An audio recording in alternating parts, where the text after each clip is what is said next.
Jésus, avec toi dans le désert.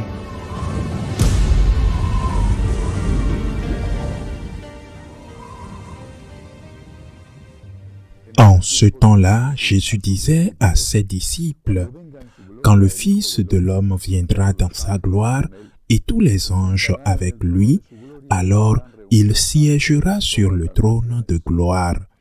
Toutes les nations seront rassemblées devant lui. Il séparera les hommes les uns des autres, comme le berger sépare les brebis des boucs.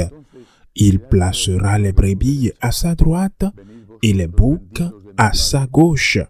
Alors le roi dira à ceux qui seront à sa droite, « Venez, les bénis de mon Père, recevez en héritage le royaume préparé pour vous depuis la fondation du monde.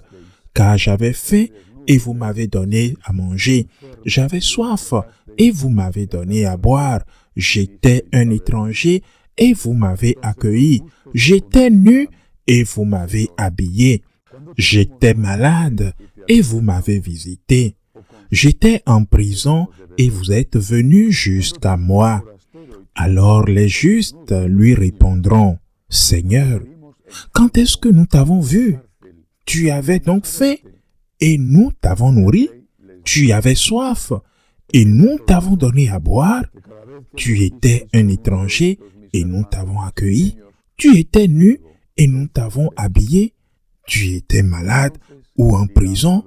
Quand sommes-nous venus jusqu'à toi, Seigneur? » Et le roi leur répondra, « Amen, je vous le dis, chaque fois que vous l'avez fait à l'un de ces plus petits de mes frères, c'est à moi que vous l'avez fait. » Alors il dira à ceux qui seront à sa gauche, « Allez-vous-en, loin de moi, vous les maudits, dans le feu éternel préparé pour le diable et ses anges. Car j'avais faim, et vous ne m'avez pas donné à manger. J'avais soif, et vous ne m'avez pas donné à boire. J'étais un étranger, et vous ne m'avez pas accueilli. J'étais nu, et vous ne m'avez pas habillé. J'étais malade et en prison, et vous ne m'avez pas visité. » Alors ils répondront eux aussi, « Seigneur, quand avons-nous vu avoir faim, avoir soif, être nus, étrangers, malades ou en prison, sans nous mettre à ton service? » Il leur répondra, « Amen, je vous le dis, chaque fois que vous ne l'avez pas fait à l'un de ces plus petits, c'est à moi que vous ne l'avez pas fait. » Et ils s'en iront ceux-ci au châtiment éternel et les justes à la vie éternelle. Acclamons la parole de Dieu. Ce merveilleux fragment de l'évangile de Saint Matthieu contient au moins 3 enseignements, mais il est courant, du moins à notre époque, que de ces 3, un seul soit mis en évidence, et l'un sans tenir compte des 2 autres, et non seulement incomplet, mais peut-être prêté à confusion. Premier enseignement, il y a un jugement, il y a un jugement.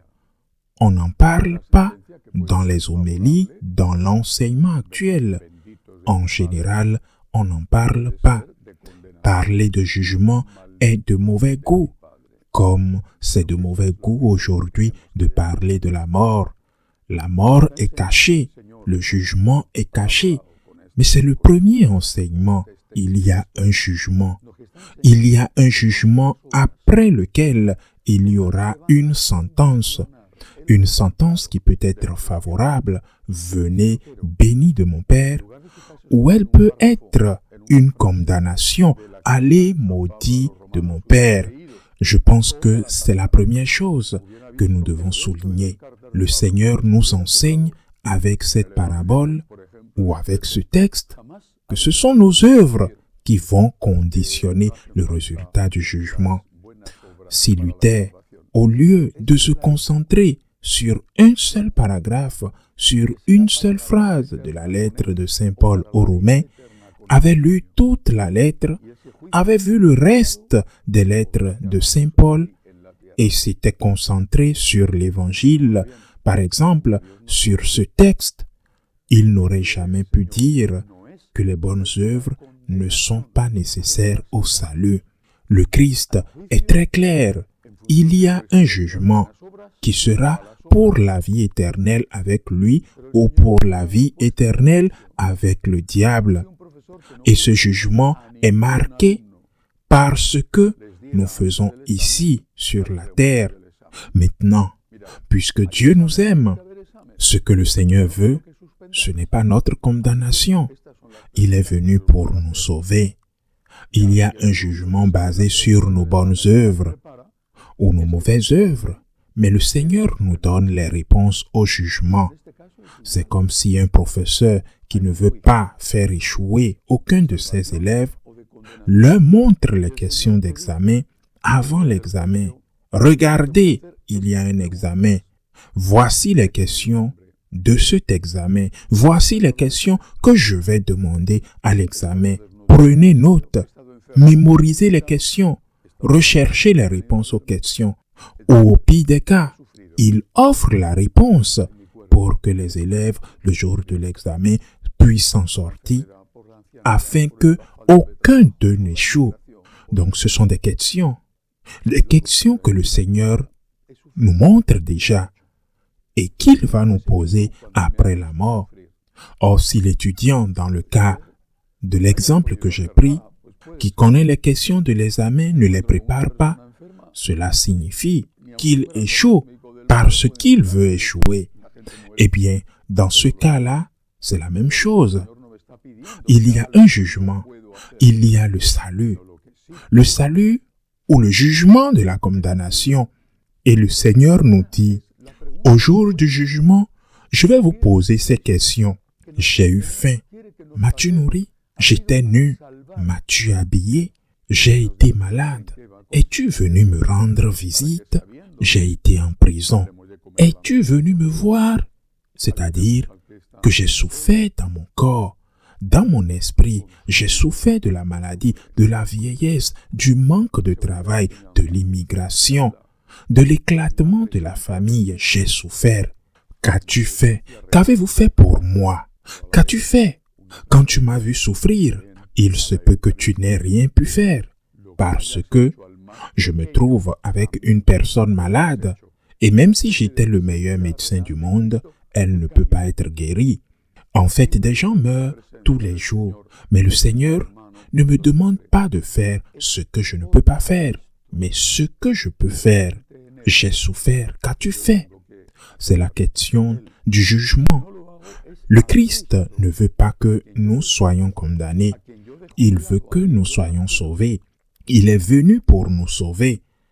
Et il nous dit en quoi consistera ce jugement afin que, le sachant, nous puissions nourrir ceux qui ont faim, aider ceux qui sont seuls, consoler ceux qui souffrent.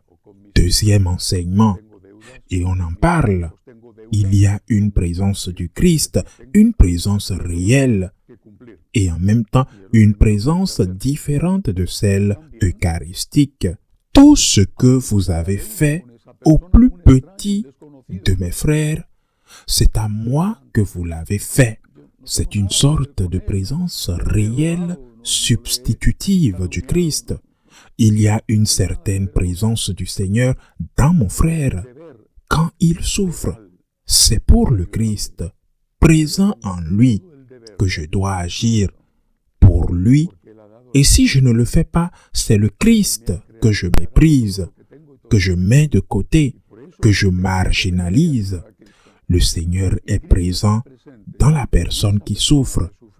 Je peux avoir des dettes envers cette personne. Par exemple, j'ai des dettes envers ma famille, envers mes parents ou envers mes enfants.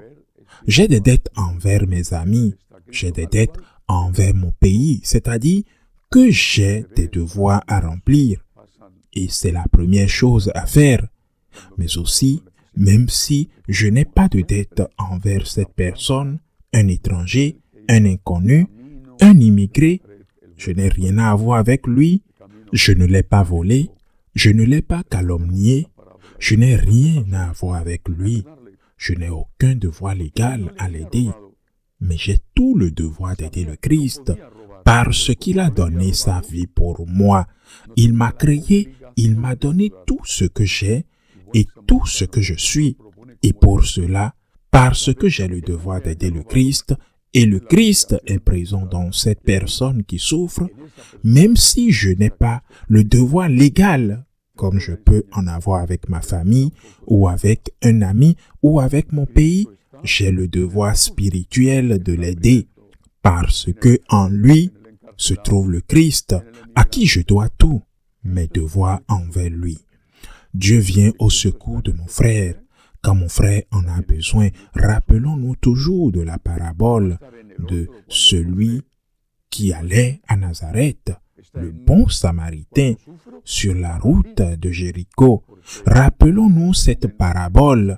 Le prêtre passa sans aider le malade, parce qu'il ne l'avait pas volé. Il savait qu'il ne pouvait pas voler, mais comme il ne l'avait pas volé, il n'avait pas l'obligation d'aider le bon Samaritain. Que le Seigneur propose comme exemple, c'est que même s'il ne l'avait pas volé, il a l'obligation d'aider. Car là, dans cette personne, il y a le Christ souffrant. Troisième enseignement, dont on ne parle pas non plus. Le Christ est dans celui qui souffre, dans l'affamé, dans le malade, dans le prisonnier, dans l'immigrant. Le Christ est dans celui qui souffre, mais si le Christ est dans l'un qui souffre, il sera également en moi quand je souffre. Soyons heureux que le Christ soit avec nous dans la souffrance. Je suis heureux que le Seigneur soit avec moi. Comme je l'aime, je suis content. Je t'aime, Seigneur, et je te le dis donc quand je prends la communion. Je suis heureux et je suis reconnaissant que tu sois avec moi. Il y a ta présence, Seigneur, quand je souffre. Je t'aime, Seigneur, et je suis heureux que tu sois à mes côtés, que tu sois en moi, que tu allèges cette douleur qui me déchire, cette douleur qui me fait penser autrement. Et avec la grâce, avec ta grâce, je dois aller chez le médecin.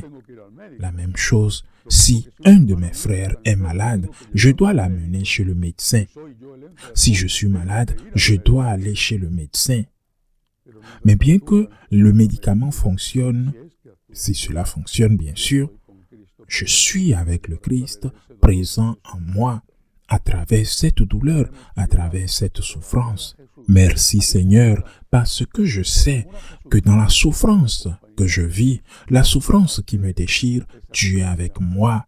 Je suis chanceux de t'avoir avec moi et je me confie à toi, j'ai confiance en toi. Je suis heureux Seigneur d'être avec toi. Ainsi soit-il.